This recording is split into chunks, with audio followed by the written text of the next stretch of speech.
Welcome to the Mystic Syndicate's A Princess of Celene, a Dungeons & Dragons custom content podcast.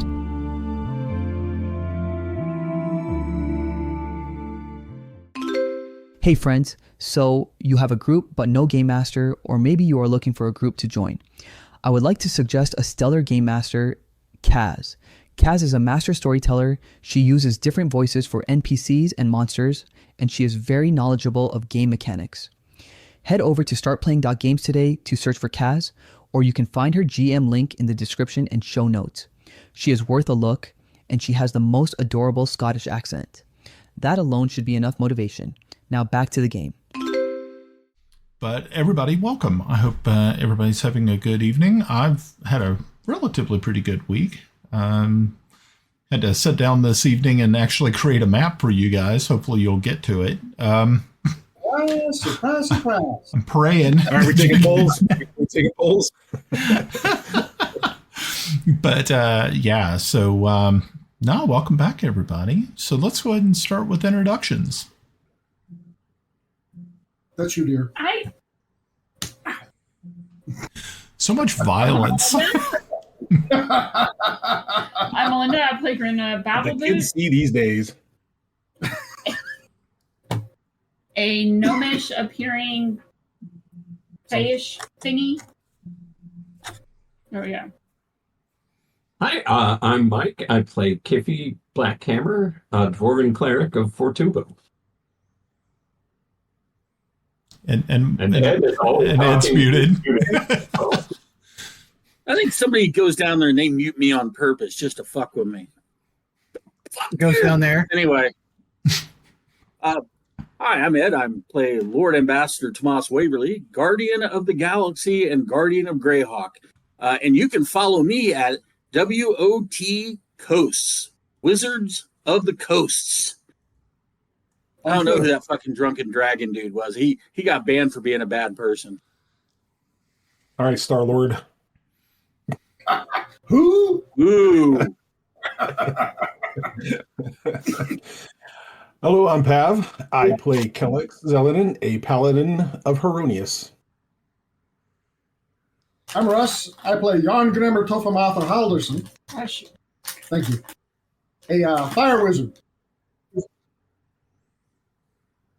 I am Glenn, and I play Timble. Snivenblaven. Artist. Okay, excellent. So the last time that we were all together, you had finally made your way to the cold lands, to the city of Krakenheim, where you met with Jarn's brother and sister and Jarn's old master Sigurd, and you had you had all traveled there on the back of Erebus Rex the dragon. With you brought Princess Asenath from Celene.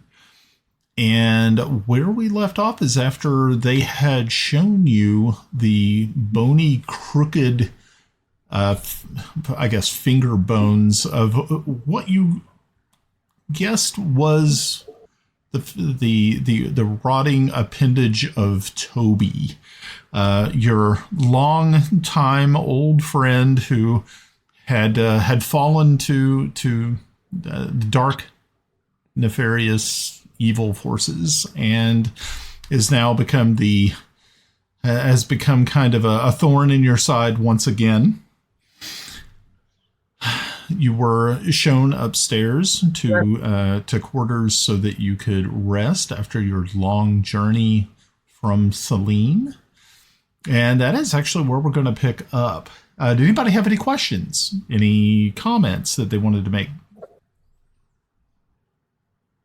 George Soros sucks cock. What? Okay. Okay. I think it was comment, not editorialization, but okay. Out of character. What did you say? What in the hell? What's happening, kids? Okay, so yeah. But yeah, so now you are in the Coldlands. You headed off to bed. You sleep. Some of you a little bit more. You sleep relatively well, but some of you, like Jarn, you are. When you finally settle down into your old bed, it is a lot of memories come flooding back, and it takes you a little while to get to go to sleep. Seeing your brother, your sister, being back in this familiar location, the fireplace in your room, just keeping the cold at bay as you wrap yourself in furs of caribou, bear, and trying to think what would it be, another a northern. Direwolf. What's that? Direwolf. Dire wolves. Okay, yeah, maybe reindeer. Yeah. Okay, yeah, stuff like that. So yeah, armpit hair of his fiance. Yeah, you're still kind of excited about the whole prospect of being home. The rest of you, though, pass out from exhaustion. Just the trip, the amount, or the change in climate also has an effect. But the night passes pretty quickly. Most of your dreams are either are ones that you cannot remember in the morning, that type of sleep. But the next day you are aroused by servants who enter your room, open heavy drapes that keep the cold out from the windows on the other side. They have laid out the clothing, have made sure that you have something at least clean, while they service some of the equipment or the clothing that you arrived in. Mm-hmm. So you are being taken care of. This is, it's not a 5-star hotel. It is a citadel in the middle of Krakenheim, but the people here understand comfort and understand that you all are important. So there you go. No. Even Tomas. Yeah, even Tomas. Damn, right? Well, actually, Tomas is having. He had some weird dream last night about he remembered Shirley Templar, and she's eating a bowl of Marillion mushrooms, and he's kind of not trying to. He's trying to figure out what's going on in his head. Wasn't Marillion a band in the 70s? No, that's Marillion, and Okay. yes, And they were still 80s, going in the 80s. yeah. That it. Okay. Well, cool. Random cultural reference. Popular in Germany. Popular in Germany? Oh, okay. That is cool. With the German Scheisse videos. Oh my God. Of course. Not as bad as Boney M. Anyway, so next morning we get up, we go downstairs, we have breakfast. Yay! Yes, you actually do. You end up meeting with your brother and sister. There are other people there as well. You find that the kind of like, not really like a chancellor, but more, I'm trying to remember the proper term. This was the fellow who was going to get you more or they were going to find him to see exactly how far along the project had been. And I can't remember the life of me what they call these guys. Starts with an S. Stewart? What's that? Shipwright? Stewart. Still are. Yes. Stewart? Thank you, Timble. Yes, the Stewart. So let me find all of those good things. All right. Do we see yours, betrothed? No, you have not seen. You have not ran into her yet. Neither have I. So. Well, Okay, so let's go ahead and at least set the storyline for this, because we have not really talked a lot about Jarn's proposed marriage to this woman. So it was going on. Yeah. This was all stuff that was going on behind the scenes when you were in, actually, like right after you left for Bissell. Once you were actually before you even went to the Citadel in the Crystal Citadel, you were, before you were assigned to Antero. Your parents had struck a deal with another family. The last name is Talenen, Talonnen. So, which is also another very powerful family. They do not reside here in this town, but their daughter, whose name is Varpu, lives here, and she is a cleric, and she is actually a cleric of the goddess Bralm, Bralm. For those who don't know anything about Bralm, it is she's a soul goddess, primarily the goddess of insects and industriousness. Her symbol is a giant wasp. And I like her already. Yeah, yeah. So, on your behalf, Jarn, I would ask one like little series of questions. You left being a fuck up. Now you're elevated to a court wizard and all these things. I think you have leverage. You think? I think you do. Okay, so that kind of gives people a little bit of idea of what the deal is with this arrangement, so to speak. So, yeah, you have not seen her, and your brother and sister have not mentioned anything about her. But the rest of you all are sitting around eating.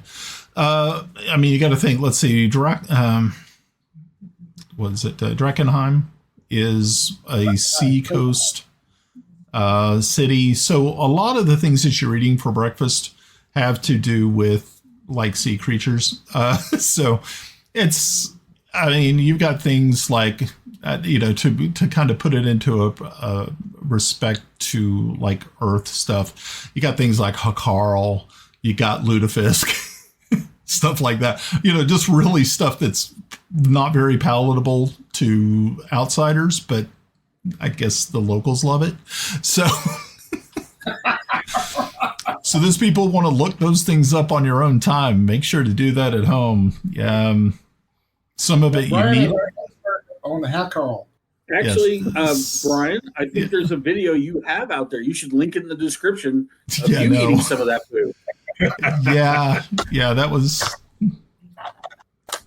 I still have the can. Of course, all the internal stuff is all gone. Thank God. But yeah, it was pretty horrifying. But there was something out in the woods that ate it. So, hey, I don't know what it was, but there was something out there that. God. Okay. So, yeah. So your brother and sister are there, and your sister says, well, we do have some good news. The steward should be here in just a few moments.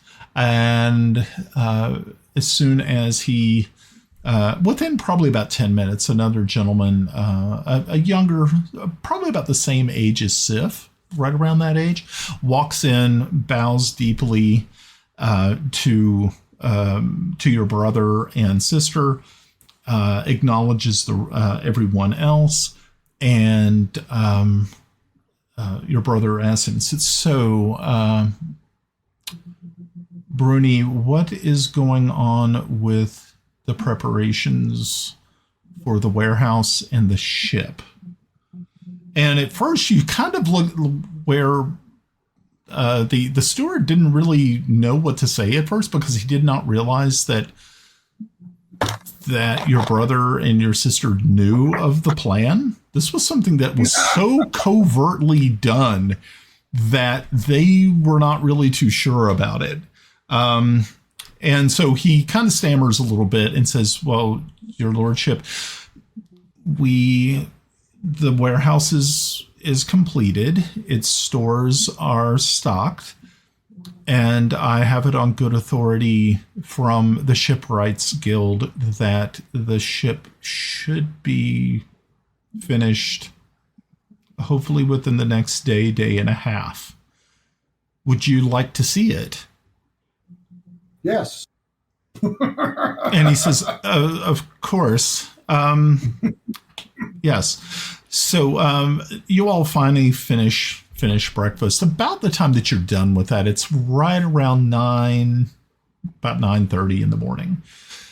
The sun is, let's see, because the time that you guys left instead, I think it was almost like winter time. It was getting close. So there's not really a lot of sunlight here.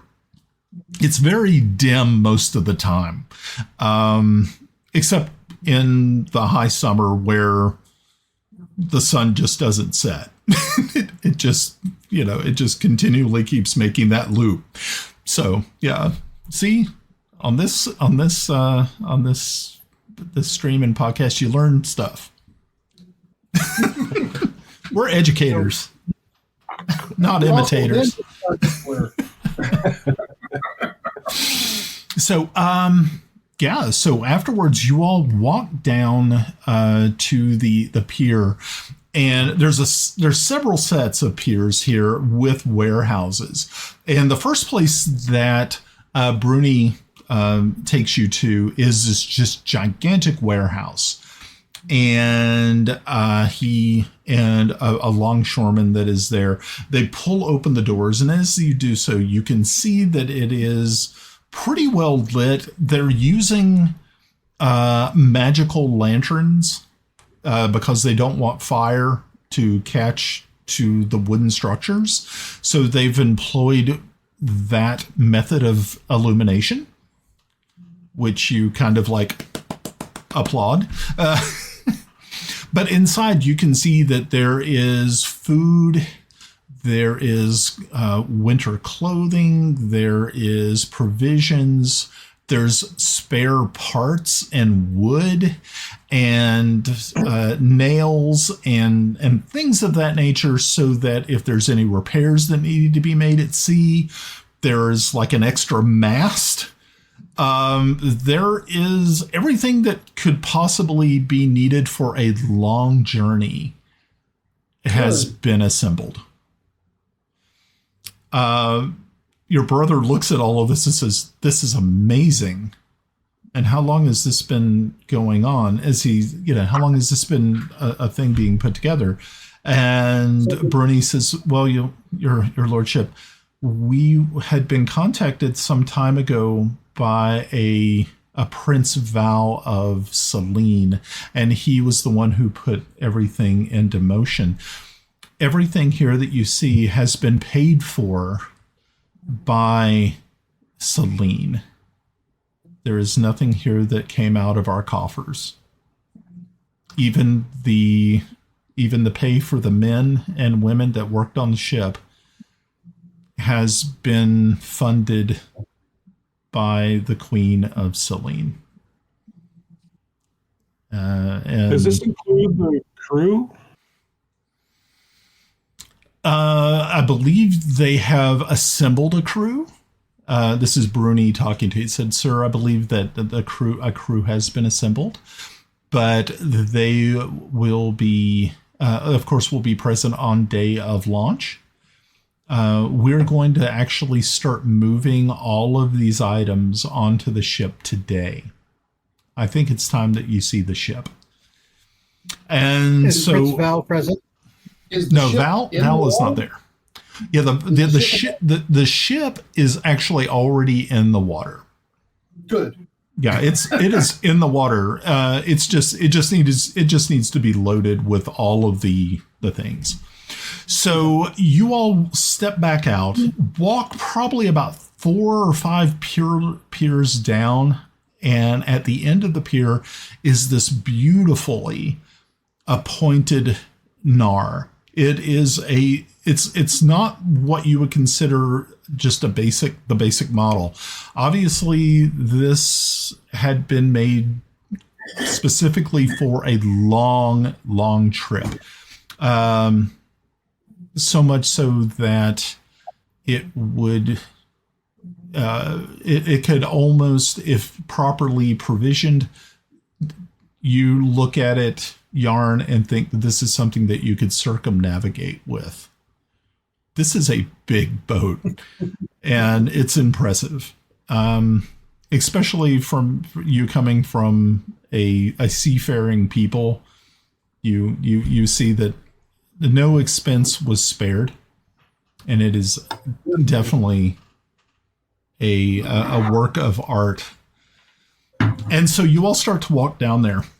You can still hear that there are men and women in there hammering, fitting things, putting hooks and ladders in and stuff of that nature so that you can get in and out of this gigantic ship.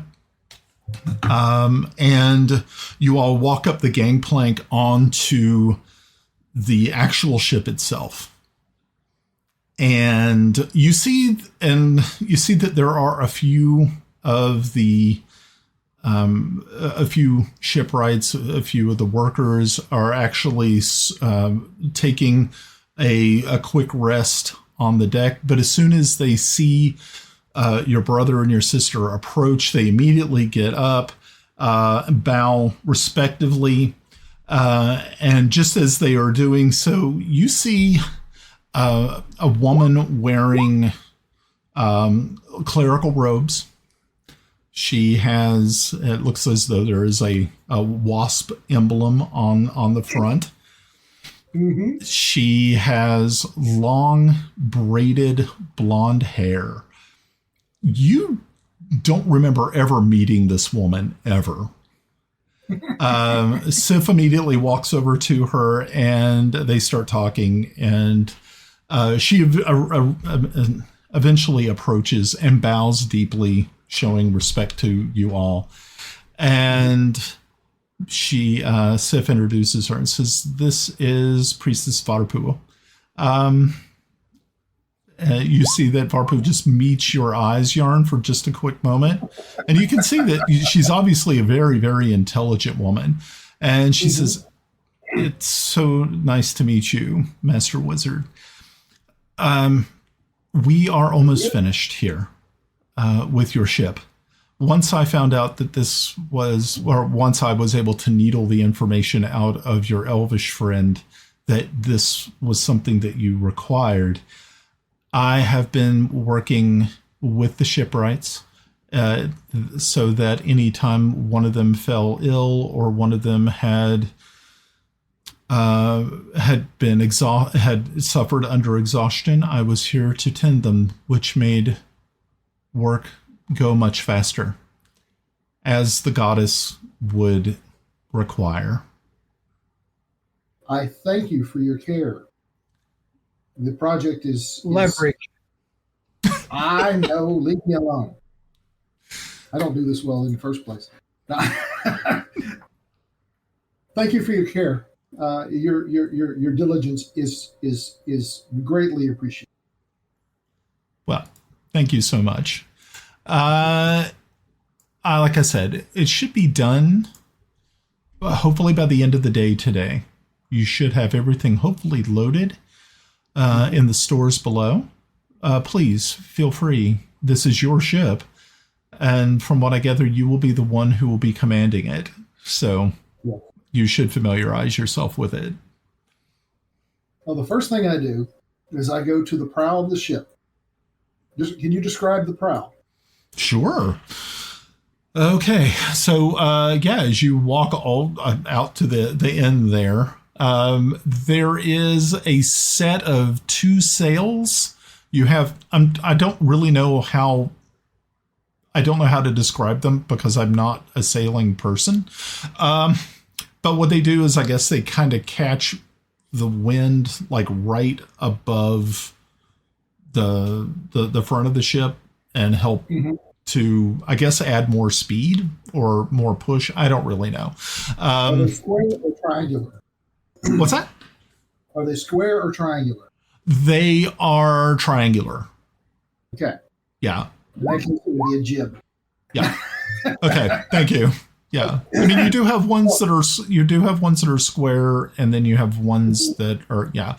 But yeah, because this is a 3-mast affair. This is a big ship. Wow.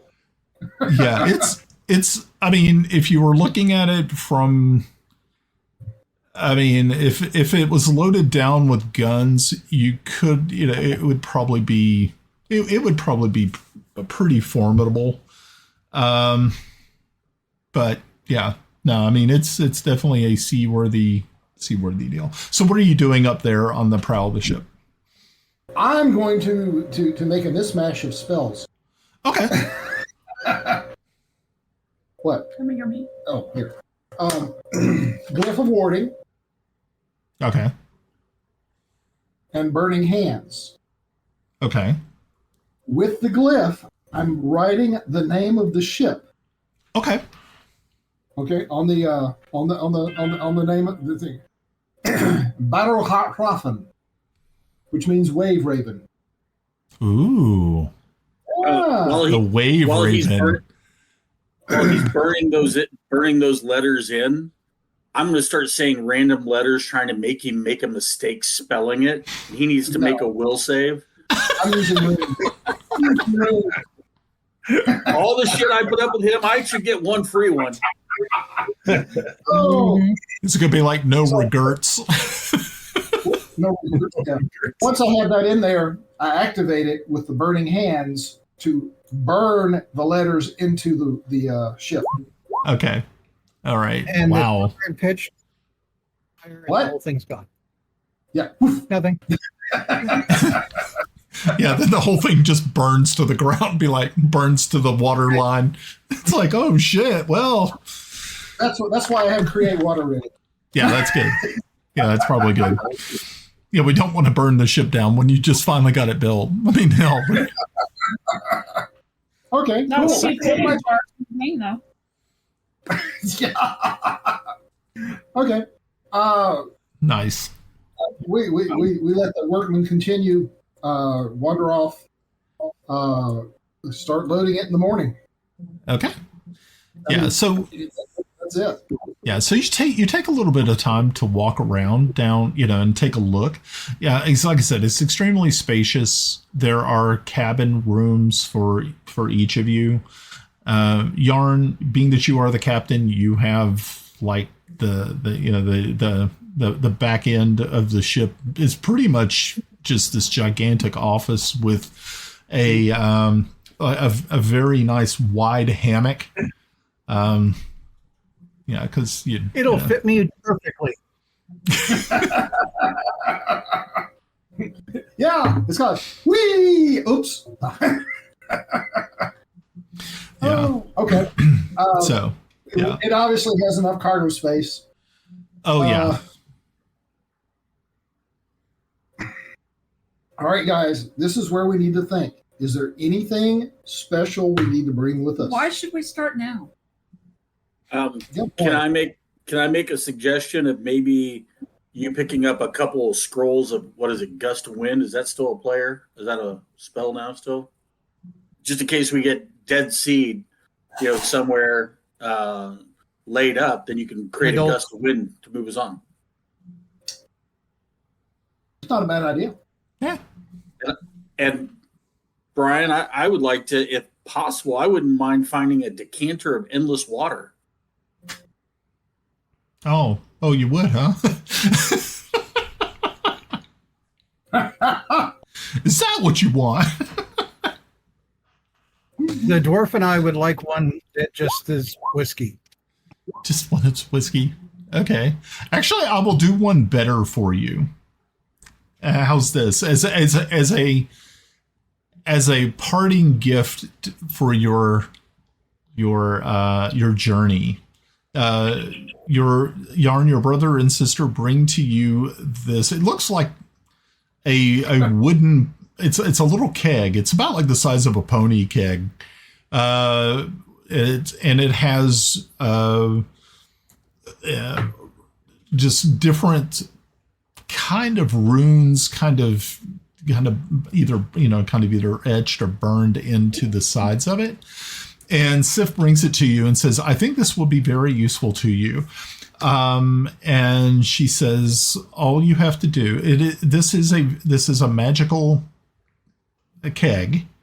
And all you have to do is pull the stopper, and whatever liquid you pour into it, mundane liquid, all you have to do is take this they have like this little dropper, and you just drop one drop of whatever liquid that you want into this keg. It will fill the keg with it for eternity. Now, once you put the stopper on, that seals everything in, and you can start using it as normal. If you pull the stopper out again and put another liquid in, it will transmute the liquid inside of it to that new liquid that you've introduced.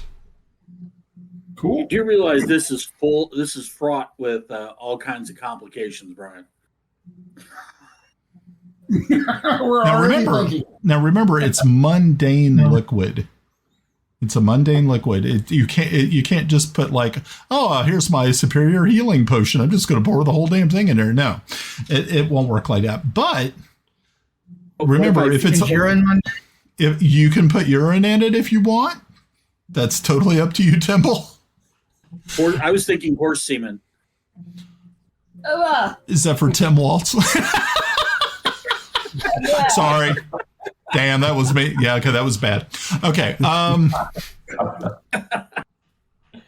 Horse splooge. No, I mean, you could put a drop of lamp oil. Lamp oil would also count. Water, wine specific, beer, ale, whatever you happen to want. I'm back to oil. If you do not have it, you can't use it to, but that's up to you guys. So so your sister hands this wonderful item off to you. Absolutely. I put it in my cabin. It's somewhat useful. Mm-hmm. But I know that Ed and Timble have already, Tomas and Timble already have bad intent for its use. Well, I was actually going for the decanter of endless water, because then we can set it on geyser and push it out and get like a propellant for the ship. No. Damn it. Fine, it's horse semen for everybody. Horse semen all around. Where are you going to get the horse semen from? No, moving on. I don't want to know how Tomas gets it. I don't want to know. Moving on. I don't want to hear about Tell my brother not to let this guy near the horses. Moving on. No, moving on. Anyway. Okay. Purple one. So we're happy with the boat. Cool. All right. Awesome. So you all spend the rest of the day as they finish up with the last small little additions, and then they actually start moving items from the warehouse into the ship itself. So you're looking at, there is going to probably be at least another solid day, which means that the next morning you'll actually get to leave. So you have a full day inside of Krakenheim, which, like I said, has been kind of depopulated. I mean, there are people, but like I said, it was the plague that was imposed upon them or fell upon them was very demoralizing. So a lot of people are more apt to not come out and and corrals and things of that nature. There are shops that are open. I mean, of course, people do have to make a living. They do have taxes to pay. They got to feed people. So, who's left? So, what would you like to do with your time, or would you rather just return to the Citadel and take your rest? It's up to you. They have meat at the Citadel.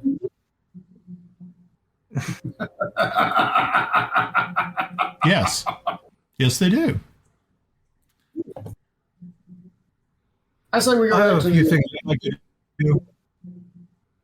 Go for it. Just a few things I'd like to do. I'd like to go looking for cheeses. Cheeses? Wheels of cheese. Cheesy comestibles? Okay. Yeah, because something about another brined fish doesn't seem too pleasing to me since I was raised mountain.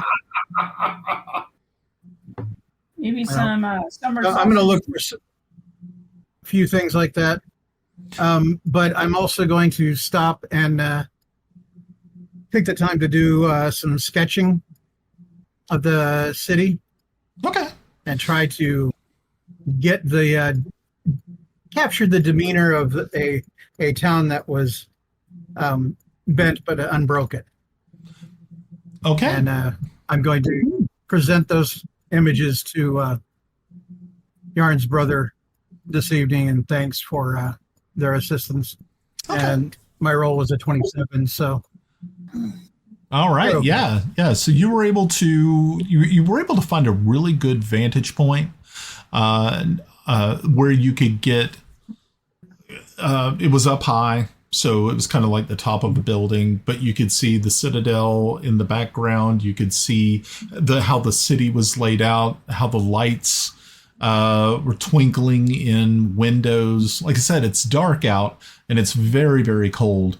But like I said, you took the time to kind of prepare your paints and things so that you would, probably most likely you would sit there and drawn it out first, probably using pencils or things of that nature, charcoal, and then went back inside to apply the paints.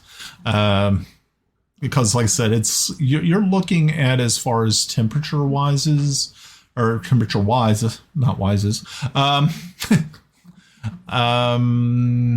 for Fahrenheit, you're looking at probably right around a -5 to -10 degrees, which is, I think, in Celsius like -30 or something. I don't know. It's pretty brutal. So it's cold.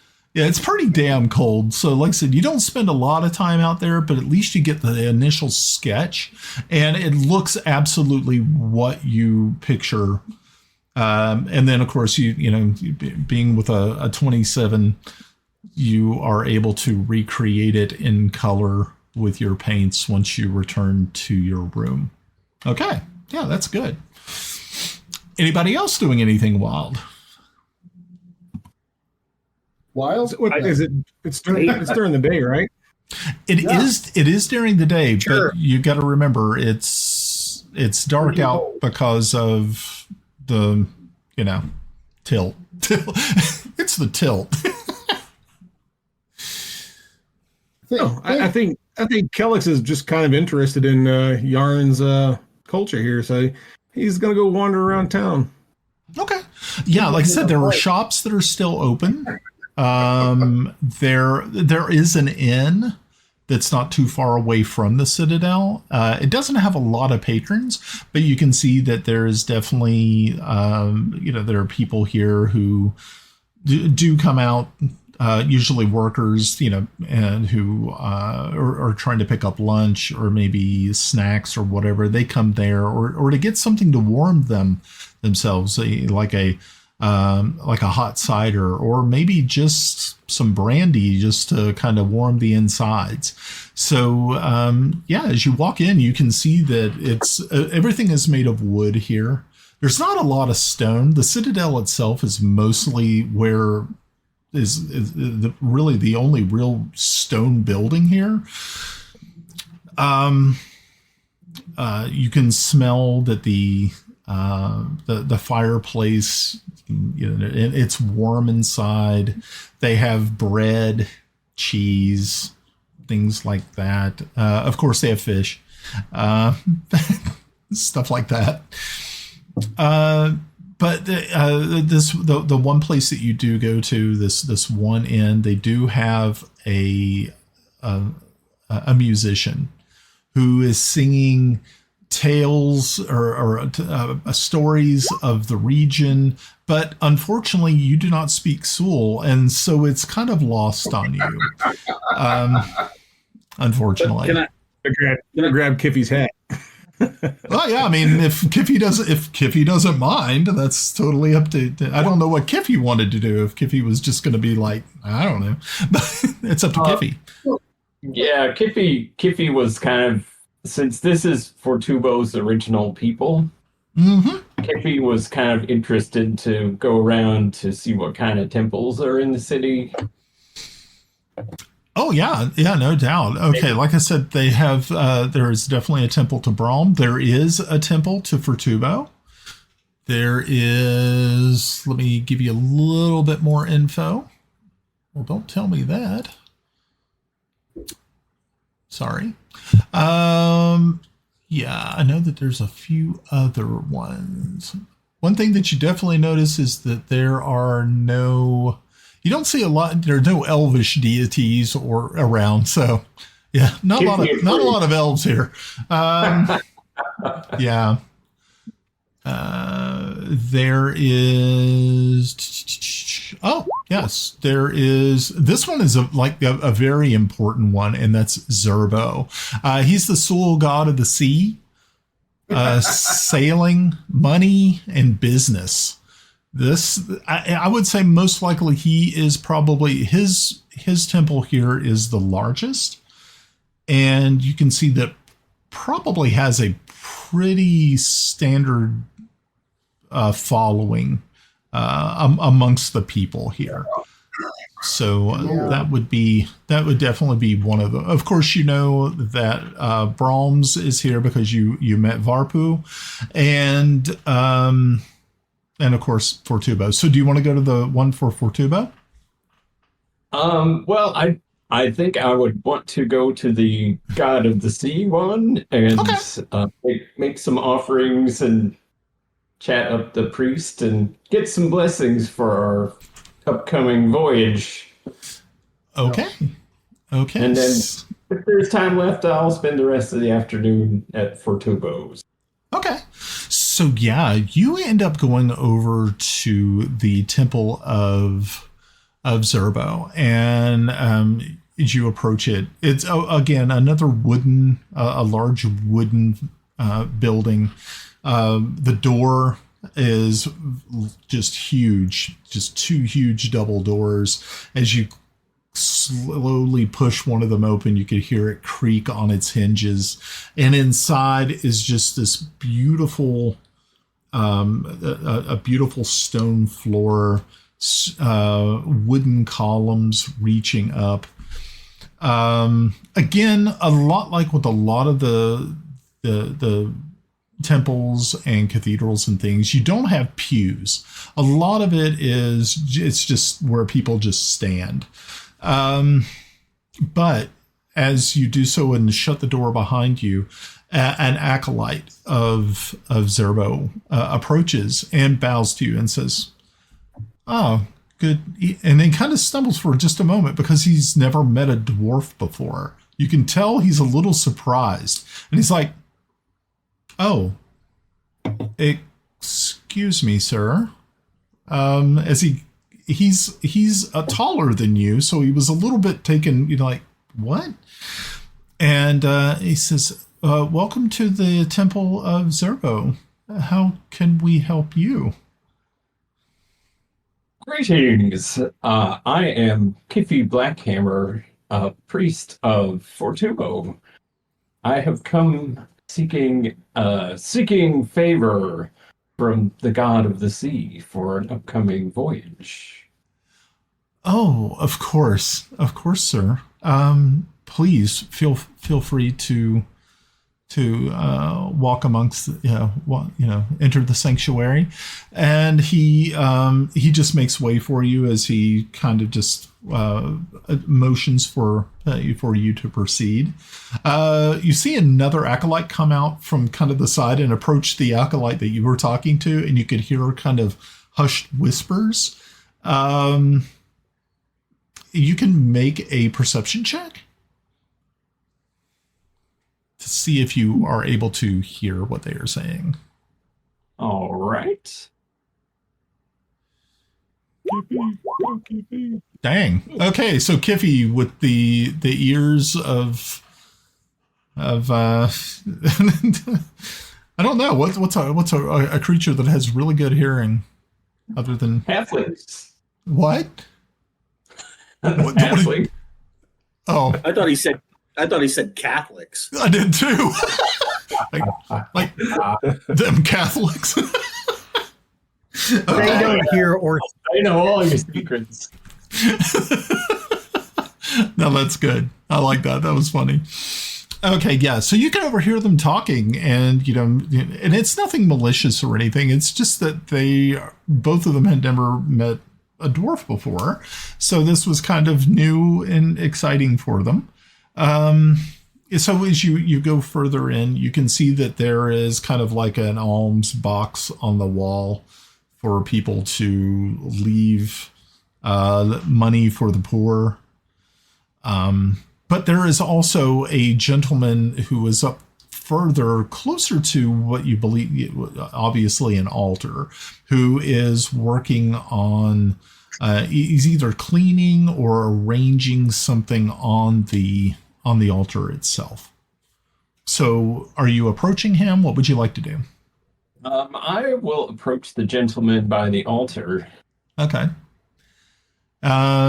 So yeah, like I said, as you walk along the stone floor, it's hard for you to be stealthy.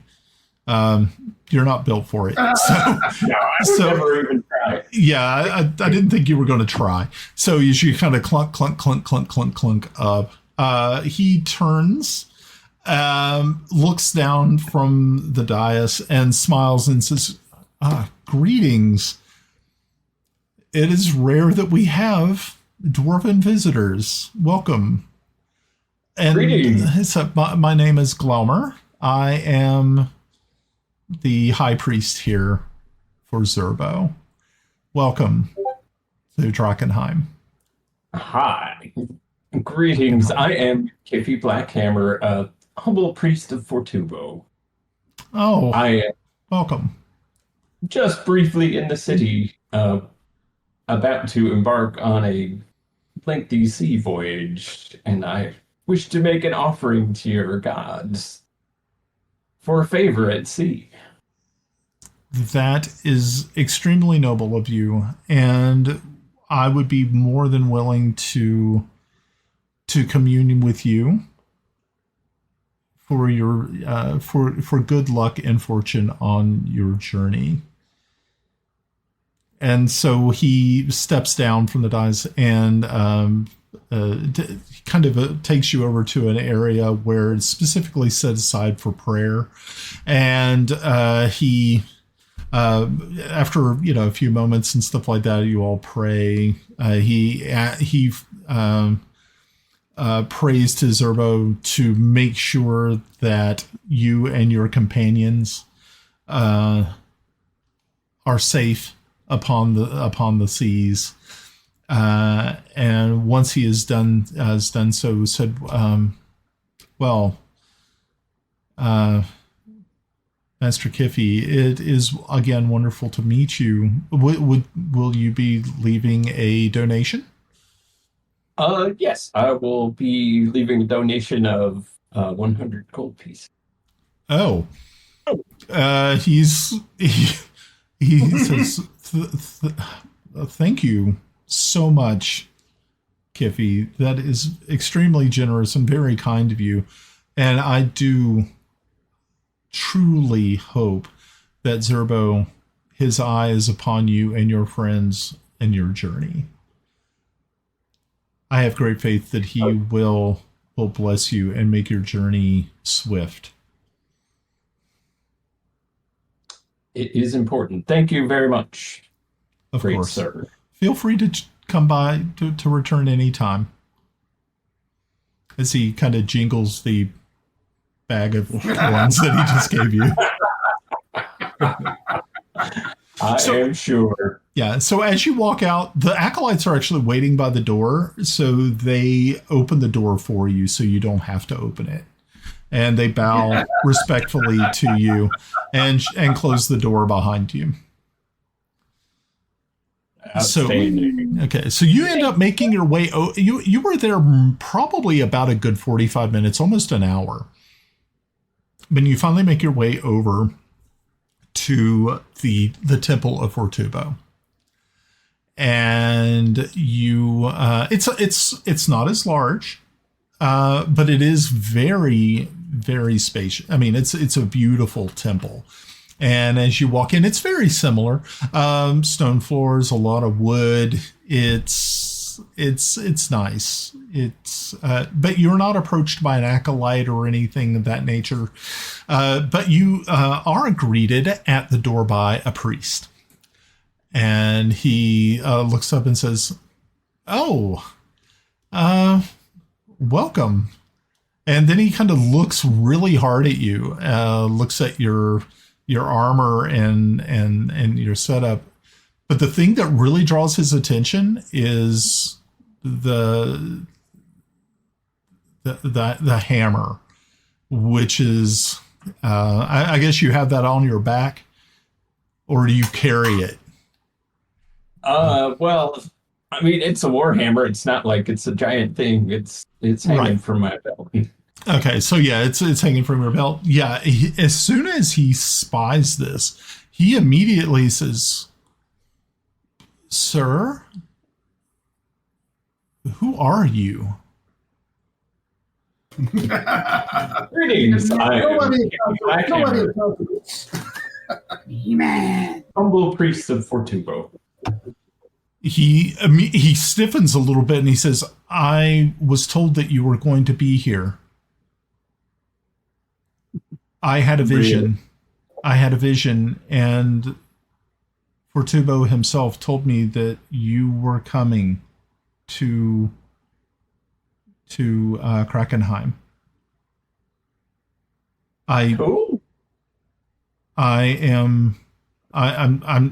You can see that he's very excited to meet you, and he says, "You are the one who wields the god's hammers." That's incredible. Indeed, I'm but a vessel. No need to be nervous. He says, "Please come in and have a drink with me." Oh, drink? Yes. So he takes, it's like right now there's not anyone else here. It's just him. He takes you back into his office, which, kind of off to the side, and he brings out he has a carafe of wine, but he also has some other things. He says, when I was told by Fortubo that you were coming, and he bade me that I should give you something that would have meaning to you. And he brings out this small cask and he sets it in front of you. As soon as you see it, you realize this is the hard stuff from home. This is the stuff from the mountain. This is something that obviously cost him dearly to get. And he pushes it over to you. I'm honored. And he says, "No, the honor is all mine." Oh my. So you were here. Why? Fortubo he did not tell me why you were here. He just told me that you were going to be inside his temple here in Krakenheim and to prepare. Yes, I am just about to embark on a great quest with my companions. A very important quest that could have world-shaking ramifications. So I just, before we leave, hopefully on the morrow, I just wanted to be in the presence of Fortubo in his temple. Oh, that's exciting. So you're here with others. That is wonderful. Do you know where you're going? Not exactly. It's very far. That's all I know. Then our favorite rocket ship. Well, may your journeys be blessed by Fortubo. It's oh my! I don't know. I'm just so excited to finally, to meet you after seeing the vision that I had received. Said, I wish I had more to give you. I really do. Of course, we will keep you. The congregation will keep you in our prayers. Should I mention to the congregation that you were here? I have said nothing about this until now, the vision that I had received. I don't want to compromise your mission. Oh, well, it's not a secret mission, so certainly the more prayers, the better. Share of course. With the congress. Of course. He says, is there anything that I can do for you now to help make your stay any better? I don't need anything material, but if you would like to join me in the sanctuary, we could worship together. Of course. That would be wonderful. And so he stands up. He says,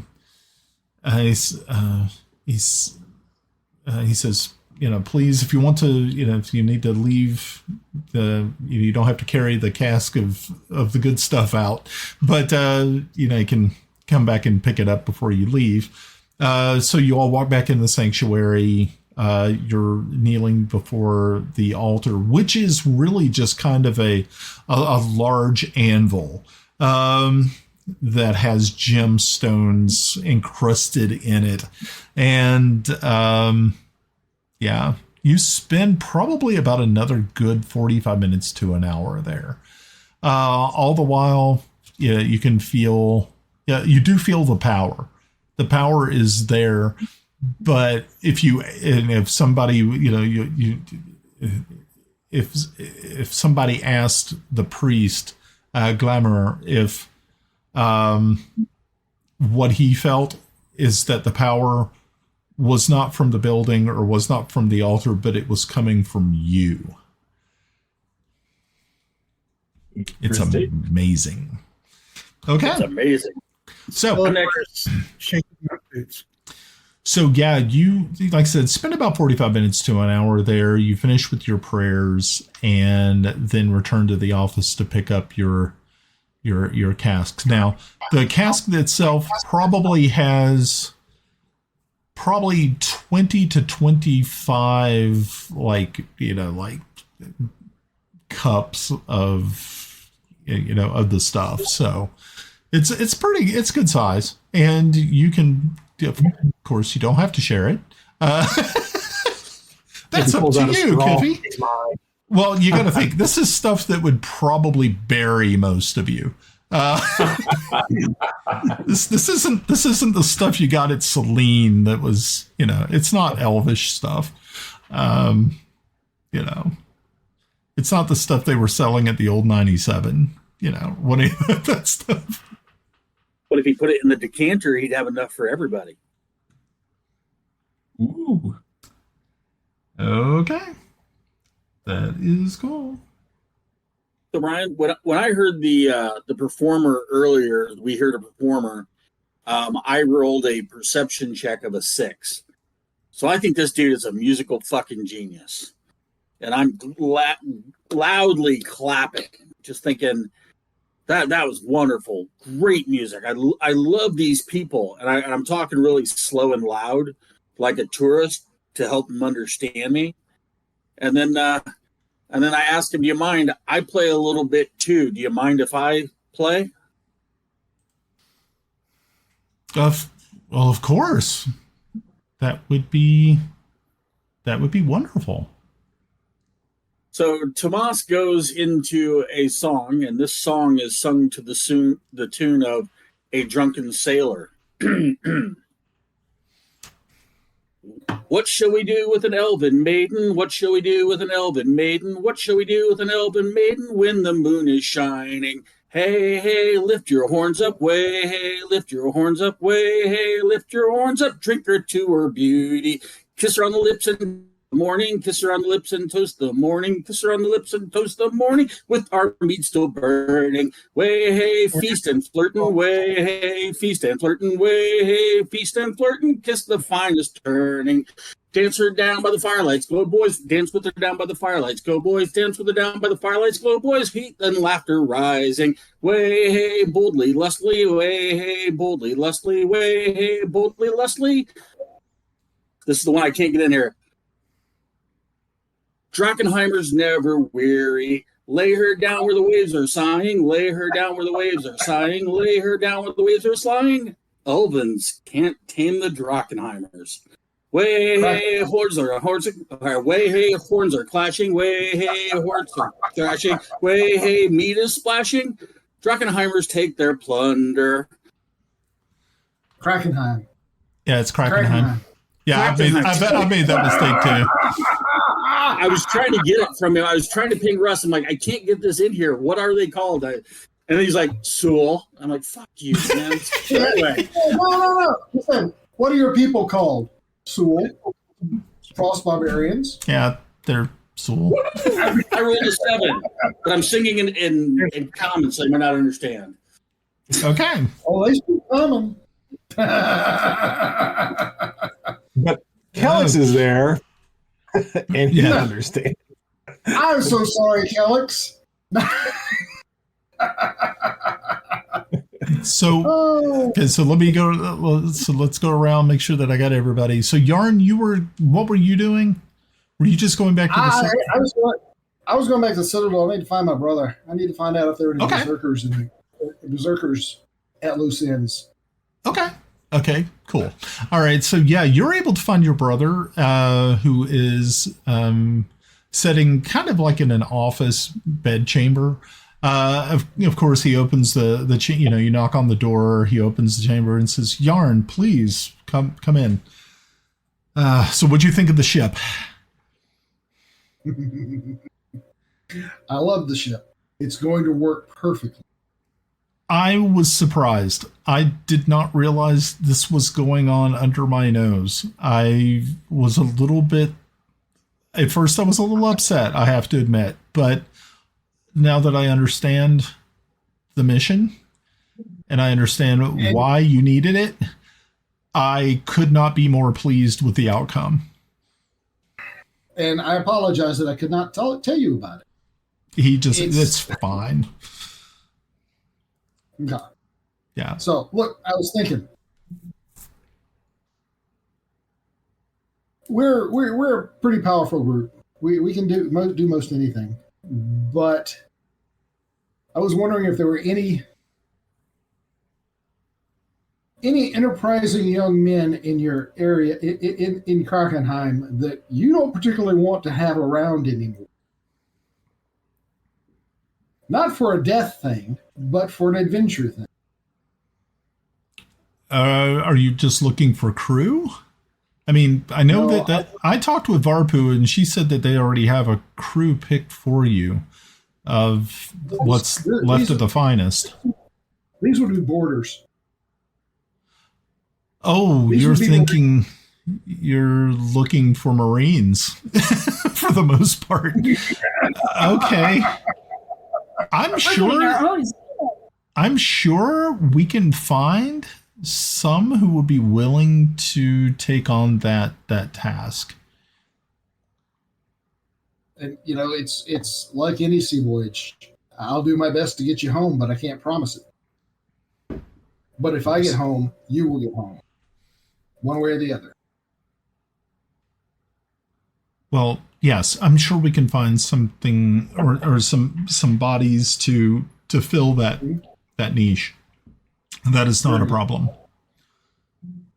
Before tomorrow morning? I will have the steward start finding what you need. I figure what numbers are we looking at?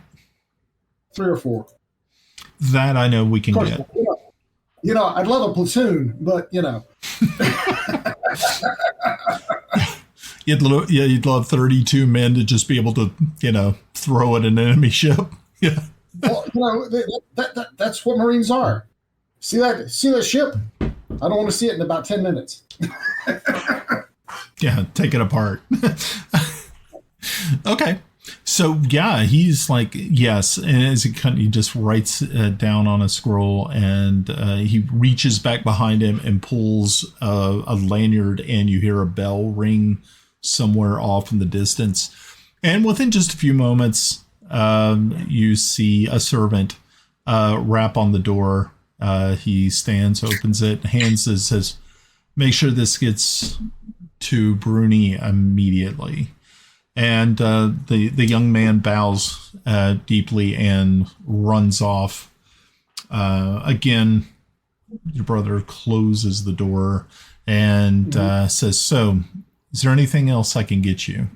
I know that you're leaving tomorrow, and I know Sif really does not want you to go, but I know after what you told us yesterday of why this is so important, she'll understand. I mean, she has to. And I will be back. I have no doubt in my mind. Good. Now, while I am here, is there anything I can do for you? Well, no. I believe you've answered the question on how the plague started and how it was ended, so that helps us out a lot. You taking the item with you also helps, being that it is such a evil artifact. We definitely don't want it within the confines of Krakenheim. So I don't think there's anything that we need at this point in time. I know that you've taken a position as a court wizard. With Bissell. How the hell did I get to Bissell in the first place? What did we need there? I don't think it was really a matter of that. As a wizard, of course, there's a chances for apprenticeship, and I guess your master in Bissell was the only one who was willing to take on an ice bitten soul as yourself. So I think that's how it all ended up. But yes, I've set roots there. But my next appointment is with Sigurd, because if I can get his coordinates, I can come back much more often. Well, that would be great.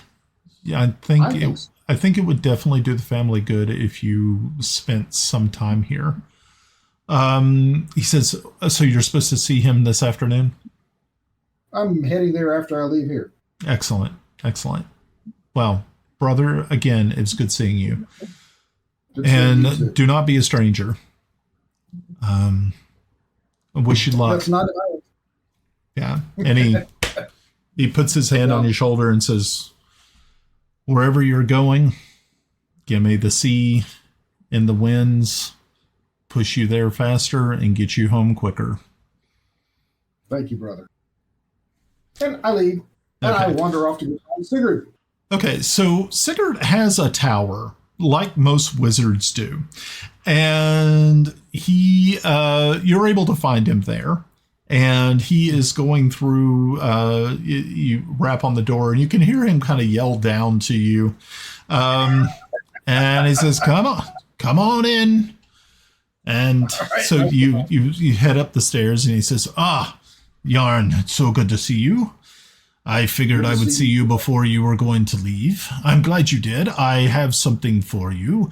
And he reaches in to a sack on the table, and he brings out this clay ball.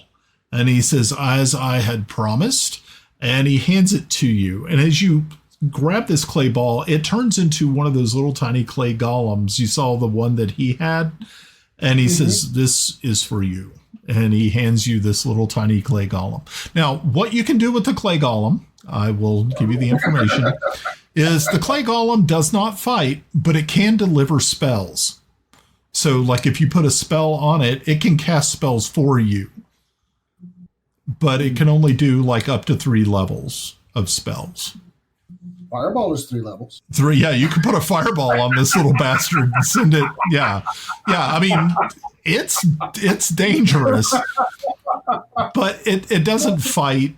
You can use it for other things, but like I said, you can cast up, the 3 levels of spells through it. How does that work? Do I charge it with the spell, and then it has that spell until it? Okay. Yep. That's all you got to do. You just charge it with whatever spells or spell you want. And then when you want to use it, you just tell it to do what you want it to do. Be like, hey, go over there and now here's kind of the weird thing about it. It casts the spell, but it kind of is almost kind of like if you were doing fireball, it's kind of like a little bomb. It doesn't have the range. It just runs up and then just blows up. But being that it's made of clay, it always comes back together. So it always recreates itself. So you don't lose it, but it's really kind of like a little walking bomb, if that's what you want it to do. It just doesn't have the power. I'm not seeing that as a downside. You don't see that as being a downside? Yeah. And being that it's so small, it's considered a tiny creature, which makes its dexterity is extremely high. So, and it's very hard to hit if something was trying to aim for it. And they're actually pretty fast. So you now have this creature, this simulacrum little monster that you can just use it for whatever. And he says, so I heard that you saw the ship and that you liked it. Indeed. Good. I even named it the Wave Raven. Beautiful. Beautiful name. This is good. So, is there anything that I can do for you before you leave? Yes. What is it that you need? I would like to know the coordinates of your teleport, sir. Of course. And so he says, give me just a few moments. I shall write everything down for you. Of course, commit it to memory, put it in your spell book. And any time that you need to come back here, feel free at any time. This tower is just as much your tower as it is mine. And I would be honored for you to use it. And he hands you the document, hands you the scroll. Excellent. And I'm sure that you already have Antaros. Yes, I do. I have taken over that tower. So, again, it is as open to you as ever. I rarely get to the Crystal Citadel, and when I do, it's usually for very extremely important reasons. So I did hear that you faced off against the Drow Sorceress, though. Unfortunately, I was not able to make that meeting. How did that go? I'm alive. You're extremely lucky. Yes. That's a very, very dangerous creature. But good. Our Paladin Kelex was killed by a finger of death. No, power word kill. Power word kill. So, but we were able to get him back. That's wonderful. That is good. So, So you leave. That's all the business I got. So Tomorrow we leave. So tomorrow morning you will be leaving. I'll make sure to be on the docks to wave you by and see your friends off. I had a chance to sit and talk with the young princess today, the one that you brought with you. Ooh, fascinating. Yes. Do you know, it seems like where you all are going, it seems that you're leaving her there. Is that true? That's yet to be determined. It's possible. She has a feeling that that is what is to become of her. I think it might not be a bad idea that if there is any way that you can secure a passage for her, either magically or physically, so that she can at least, if things turn badly for her, that she can flee. It would be very sad to see someone of just an extraordinary young lady fall to whatever happens to be in the wilds in this strange land that you're going. So, well, good luck. If I'm around, she always has a way back. That's great. The whole party, the whole party has a way back. Good. And I'm not sure if she has any magical ability yet. She's an elf, she should. And I have scrolls that would be able for her to use. Yes, I talked with her at length about her skills. Yes, she does have a magical abilities. Yeah, she does seem to be a whiz with the bow, though. She does seem to be quite attached to that weapon. So I was able to give her something. I hope you don't mind. It's a special bowstring. I think it will come in handy for her if and when she should need it. We thank you. Of course. So, is that is that all you were going to do?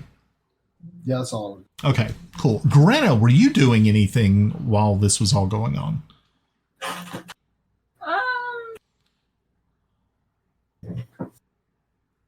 No, maybe just looking around. Maybe just get a fight. Wait, what? Get into a fight? Looking around. Oh, okay. I thought you said you were looking to get into a fight. I was like, holy shit. Yeah. Because I'm the most fighty one in the group.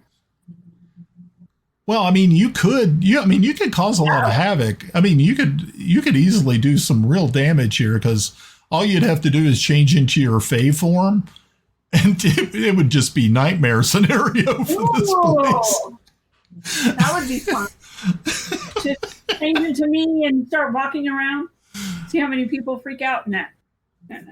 Gonna go. Look at the shop. Around. Okay. Yeah, so a lot of the things that you're seeing are mostly handmade items. I mean, there is, of course, there's not a lot of outside trade. There's a lot of local trade and things of that nature. Like I said, fishing is a big deal here. Whaling, stuff like that is big. So it's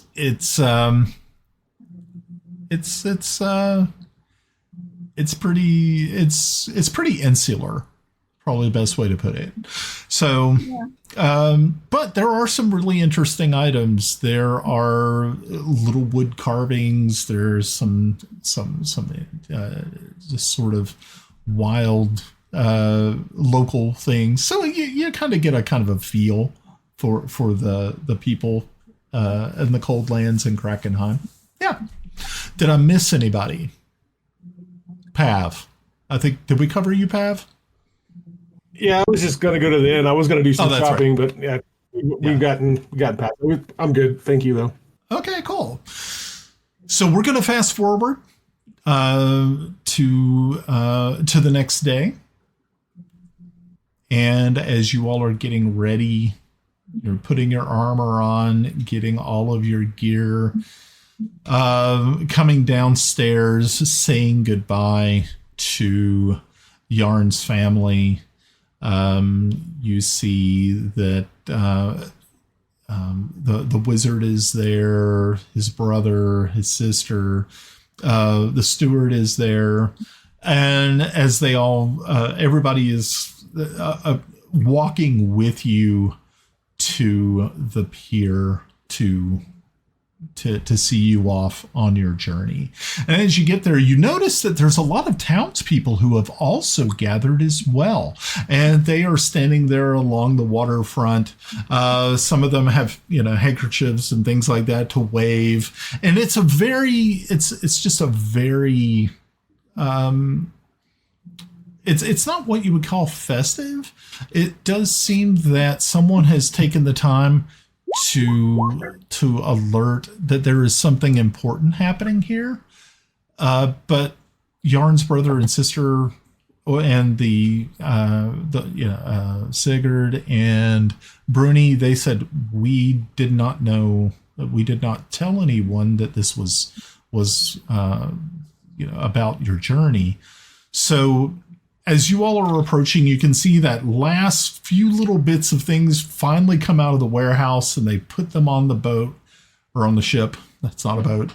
And you all climb aboard, and you all are standing there along the railing, waving back to everybody. Jarn, your family is there. They're waving as it's like the wind is just, it's picking up. So it makes the sails like blow out. Time. Yes. Time. Yep. All right. I'm casting a spell. Okay. Program Delusion. Okay. It's 3 minutes of a wasp with a horde of flying insects around her. Okay. Wow. Okay. So, like I said, you do this. You make this magical illusion. And that will happen every time a ship leaves from this position. Oh, wow. So this is a permanency issue. Wow. Okay, so as you're searching the faces in the crowd, like I said, you find your family, and standing next to your sister is the priestess, Vadarpu. She is also waving to you, and as you cast this, you just see her kind of just put her hands to her chest like this, and just smiles at you. I need everybody to make a perception check as you're. I didn't realize Jarn was such a softie. He's such a little sweetheart. I sent him a picture of what his wife looks like. Okay, so I got a perception from Kiffi of a 19 as being the highest.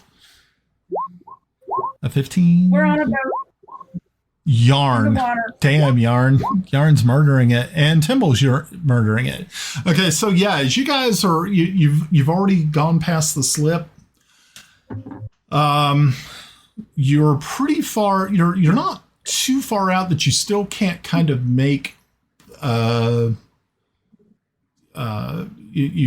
can still see faces and things of that nature, but the thing that really draws Jarn and Timble, as you're looking, you see something in the crowd that kind of they push themselves forward to the very end of the dock, and as you look at you see there's like a little bit of a commotion, and then you just see this little figure standing there at the end of the pier. Who is the little figure? And as you're squinting to kind of look better, because like I said, there's kind of like a fog rolling in from the sea. It pulls the hood back, and you see Toby. Firebolt. And yeah, you're too far off. And that is where we're going to. 240 feet. That's where we're going. That is where we're going to stop on this session. The Mystic Syndicate podcast is the creation of independent producer and host Brian Anderson. Our players are Ed as Sir Thomas Waverly, Mike G. Pav as Sir Kelex Zelenen, Melinda as Grenna Babbleboots, Russ as Járngrímur, Mike as Kiffi Blackhammer, and Glenn as Timble Snivenblaven. You can visit our podcast page at tmsyndicate.podbean.com. You can also leave a comment and subscribe to our X page at TMSYND. You can also watch our live shows on YouTube at www.youtube.com at The Mystic Syndicate.